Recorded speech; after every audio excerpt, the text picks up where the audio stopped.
Now we're going to start with the cow brain dissection, and we're going to see some external structures. So this is an external examination. First of all, we're going to see two layers of the meninges, which are the arachnoid and the pia mater. Here you can see the meninges. And the space between the arachnoid and the pia mater is the subarachnoid space, which contains the cerebrospinal fluid. Here we can also see the groups of the brain, and the space between them is the gyra, which is also filled by the cerebrospinal fluid. We also can see here the two lobes of the brain. Here is the frontal lobe. This part is the frontal lobe. Starting from here, all this is the frontal lobe. Then we have here the temporal lobe. Is this small part of here is the temporal lobe. And here above the temporal lobe it's the parietal lobe. This is in a side view, this is the parietal lobe, this is the frontal lobe, and this is the temporal lobe. And the one here at the back is the occipital lobe. In this side view, we can also see the cerebellum, which is called like this because it's like the cerebrum, but in a smaller shape. And this is also part of the spinal cord. So in this view, we can see the frontal lobe, the temporal lobe, and the parietal lobe, and the occipital lobe. Continuing with the external examination, we're going to turn the brain upside down, and here we can see the olfactory bulb, and here is the optic chiasm, which is not quite visible, but here there are like two nerves, which is the optic chiasm, and all this is the brainstem. The brainstem is composed by the midbrain, the pons, and the medulla. Pues that is the hemisphere left and that is the hemisphere right. Now we're going to slice through the brain along the center line to separate both hemispheres and show some inner structures.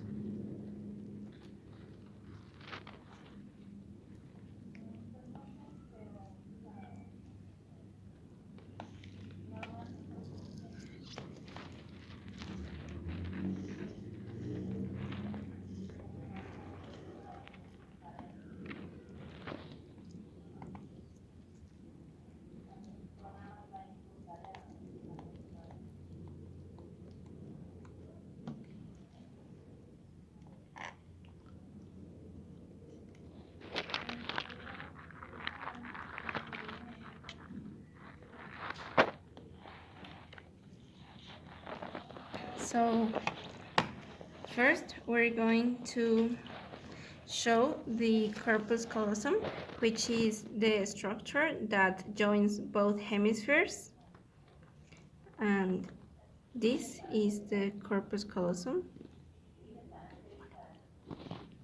So this is the corpus callosum, and as we already mentioned, is a thick bundle of nerve fibers connecting the two cerebral hemispheres, providing coordination between the two.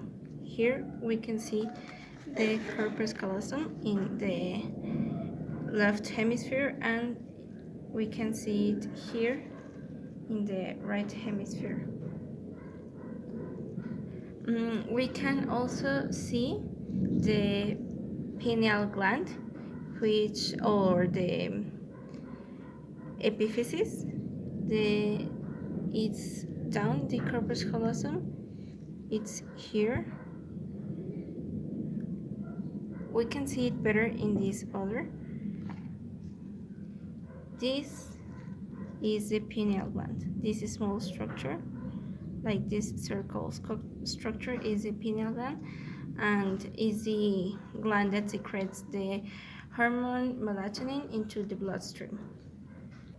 Here we can also see the cerebellum.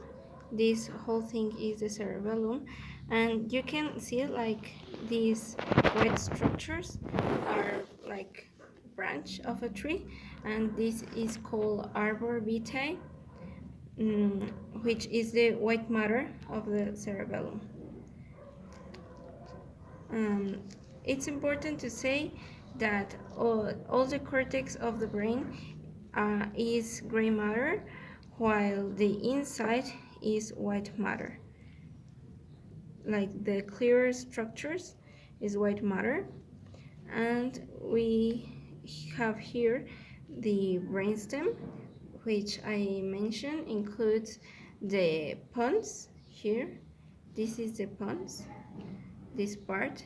This is the pons is a deep part of the brain located in the brainstem and contains many of the control areas for eye and face movement. Here, the pons. Then we have the medulla, here, this part, and is the lowest part of the brainstem and controls the vital functions like heartbeat and respiration. And this is the start of the spinal cord. Now we're going to do a transversal cut to see some other inner structures. We're going to cut around here and see if this cut can show us the thalamus and the hippocampus.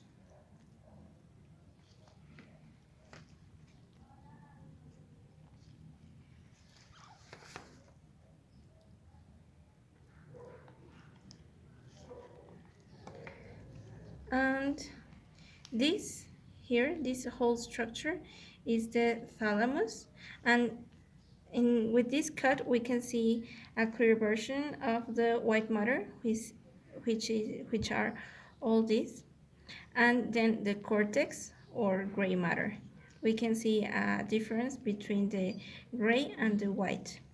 This is the thalamus, and collects information from the five senses, and not here but here we can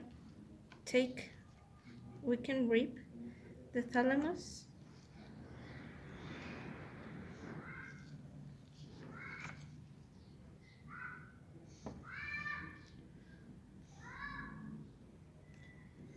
We can rip the thalamus, and we can have a clearer vision of the hippocampus. The hippocampus is very important for memory, and as you can see, it starts from the temporal lobe, like if we still have it complete, it would start from the temporal lobe and going all down here. This is the hippocampus. I repeat, this is the hippocampus, and we can take it off, and you see it's like in a curvature.